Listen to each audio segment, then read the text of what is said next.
Hello, dear students.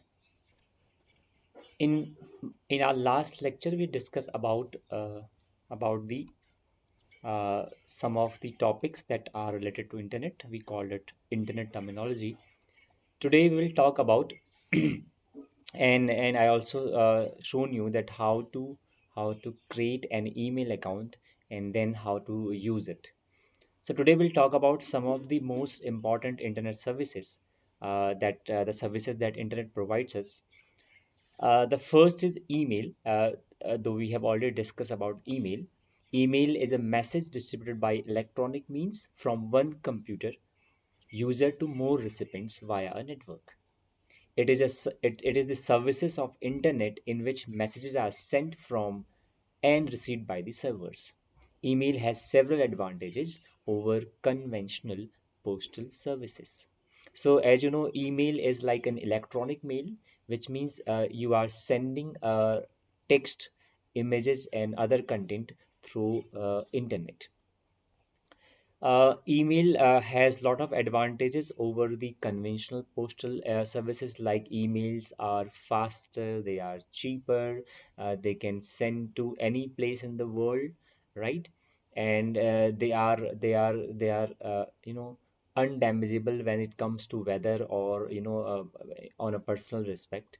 But the only disadvantages of email, we can say that you require a technical knowledge to send email and receive emails. You also need internet connection, and there can be hackers and crackers that may damage your personal information or other things by hacking your email account, right? So email is one of the most important service of the internet. We call next is called a web chat, or simply call that chat. So web chat is a program that enables you to communicate with others in real time through messages. The user can log on to certain websites and communicate with various other users online by using internet chat software.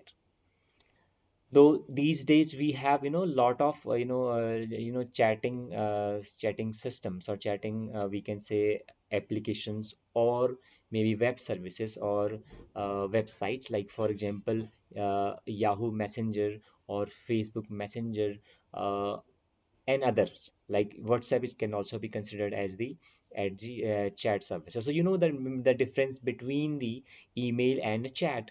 Email is not real time. Means if you send email to someone else, so it does not mean that he will reply the moment he sees the emails. It's like a time taking conversation. So if you want to convey a message to someone, so you will send email to them, and when they receive the email, they may respond to your email. But when it comes to chatting, so it's always real time. So real time chatting means that you communicate with them like they are sitting next to you, and it's all in real time. Email can be considered as, the email may contain long text, whereas chat may contain the short text, right? And we use lot of emojis, and GIFs or others, other contents to communicate. So chats are smaller, but real time, whereas emails are longer.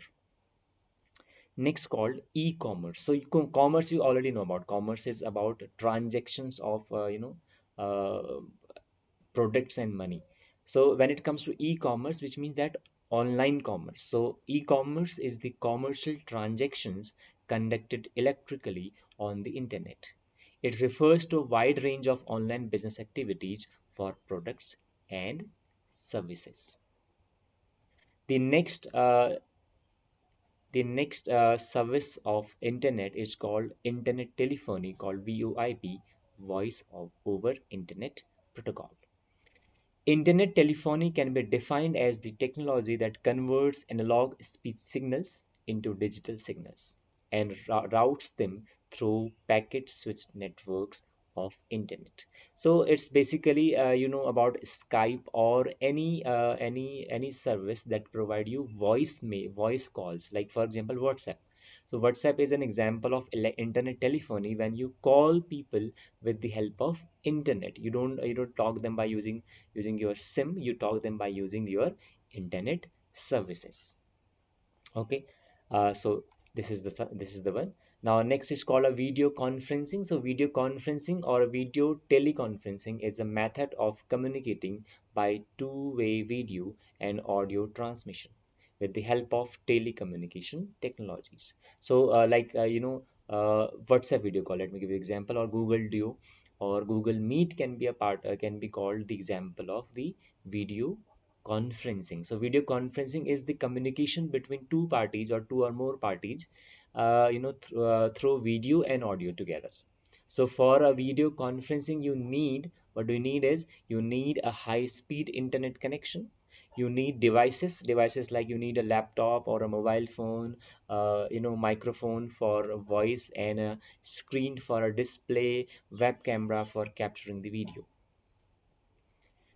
Next is called a news group, and video conferencing saves a lot of time. Like suppose if you have to hold a meeting of the people who live in different countries or different places, so you can take it by just sitting in your office or at your home. These days during lockdown, we are using a kind of video conferencing for teaching our content. Next, call a news group. A news group is an online discussion forum accessible through Usenet. Each newsgroup contains discussions about a specific topic indicated in the newsgroup name.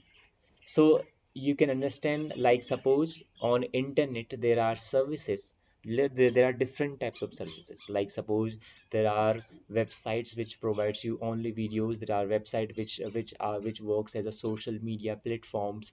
There are websites which are there for asking questions like quora.com or askme.com or yahooanswers.com. There are websites for online shopping, like we'll discuss next now. Similarly, there are websites for online discussions.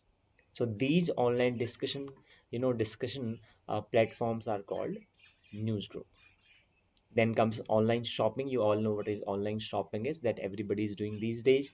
It is a form of electronic commerce which allows consumers to directly buy goods or services from a seller over the internet using a web browser, or we can say the mobile application. So for shopping, online shopping, we use either website of that particular merchant, or we use the mobile apps for shopping. Then called online banking or e-banking. Online banking, also known as the internet banking or a web banking, is an electronic payment system that enables customers of a bank or other financial institution to conduct a range of financial transactions through the financial institution's website. So we have the either app or the website of the organization or institutions like SBI or any bank or any other services. So these institutions provide a wide range of services through internet. Like for example, if you want to pay money to someone, you can pay it. Uh, you can withdraw money using your app near ATM. You can open the online accounts, like online recurring deposit accounts through your app. You can transfer money from one account to another account. So there are plenty, or so many services that can be done through the online banking. Next comes the e-learning. So right now, e-learning is like a learning system based on formalized teaching, but with the help of electronic resources, is known as e-learning. So if you learn something with the help of internet and with the help of devices and other equipments, so that will be called e-learning. Like these days, we are using the e-learning techniques to learn our content, or if you can say to teach our content. So these were some of the most important services of internet. Then we'll talk about few more topics on this chapter. Till the time, thank you so much.